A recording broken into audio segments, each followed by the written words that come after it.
Hey YouTube, what's happening? It's Richard, founder of Short-Term Rental University and professional real estate developer. And I'm standing here in our brand new studio, which is literally a vault in what used to be a bank and is now our YouTube studio. So we're gonna be filming more and more, and I'm really excited. And this one is for you if you're just getting started or you're thinking about expanding your business. And the question that I receive time and time again is it too late to get started now?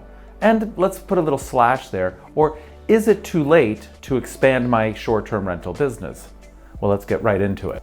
What I'd love to do is share with you my thoughts and then the reasoning and the rationale behind it, backed up by data and facts, so that you make an educated decision. Because after all, taking some of your hard-earned income and making an investment into a short-term rental property is exactly that. One, an investment, and two, time-consuming. So if like the best is behind us, then maybe you should contemplate other potential investments or other opportunities.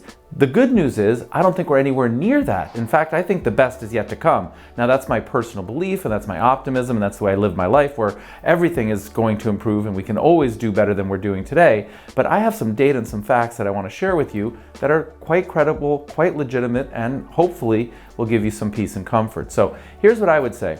This Airbnb concept, this short-term rental concept, it's been around for a couple of decades.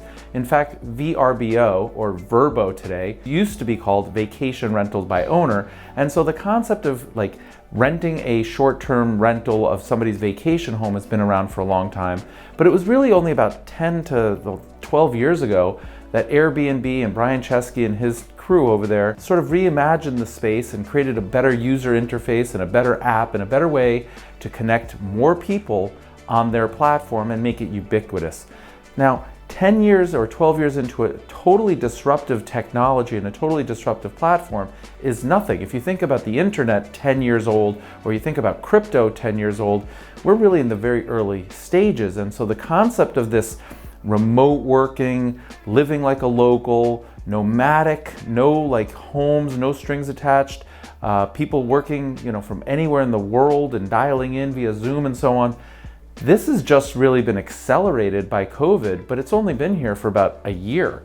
So what does the next 10 years or 20 years look like? Well, I anticipate that people will be moving more towards short-term rental stays for potentially even more longer-term stays. I'll call those mid-term stays, 30 days or longer, and or decide, like I do, I live in 3 different locations depending on the season. I'm in Jackson Hole for ski season, I'm in the Outer Banks of North Carolina for summer, I'm in Nosara, Costa Rica for the spring and fall. And so more and more people are going to be traveling because of the advent of short-term rentals like Airbnb and VRBO, to follow the seasons, to follow the sports, to follow their interests, to follow their athletic dreams.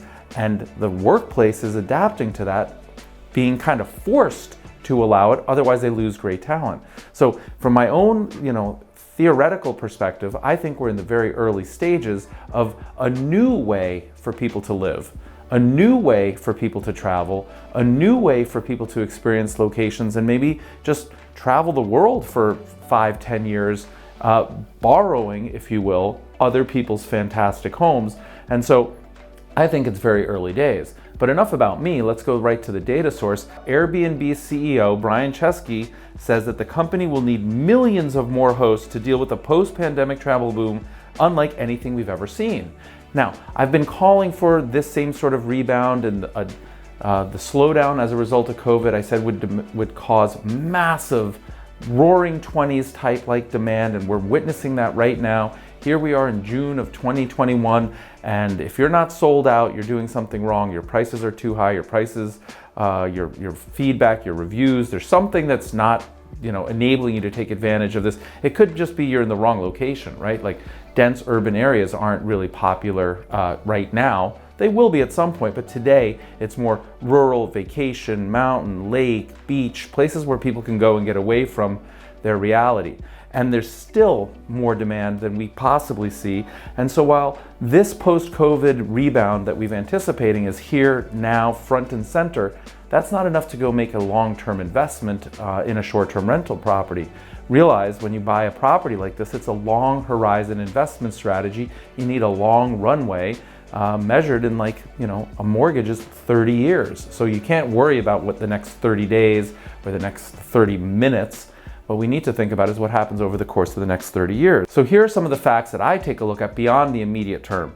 Right now, Chesky says that there's 4 million hosts online with about 5.6 million listings, which means the average host has more than one. It's like 1.3, 1.4, and it's mostly unchanged due to the pandemic. So we have yet to see more hosts coming online as a result of the pandemic and the uptick in demand, but that's probably going to happen. We'll probably see that in future earnings reports. We'll start to see that.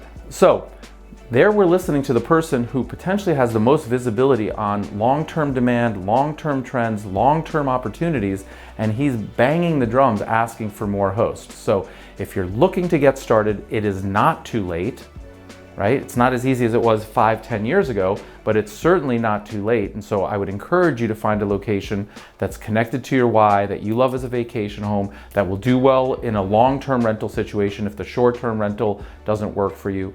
And hopefully you can buy it at the right price and furnish it and decorate it. Watch the rest of the videos on this channel to help you get started. And in fact, if you have yet to start, click in the description above a link that will allow you and I to work together on your listing and make sure that you're ready for prime time. And in interest of full disclosure, I'm an Airbnb ambassador and I get a payment if you click on my link. And so I would greatly appreciate that. It supports the channel and this YouTube studio and everything else we do here. So if this is helpful to you, please help me out. I'd greatly appreciate it.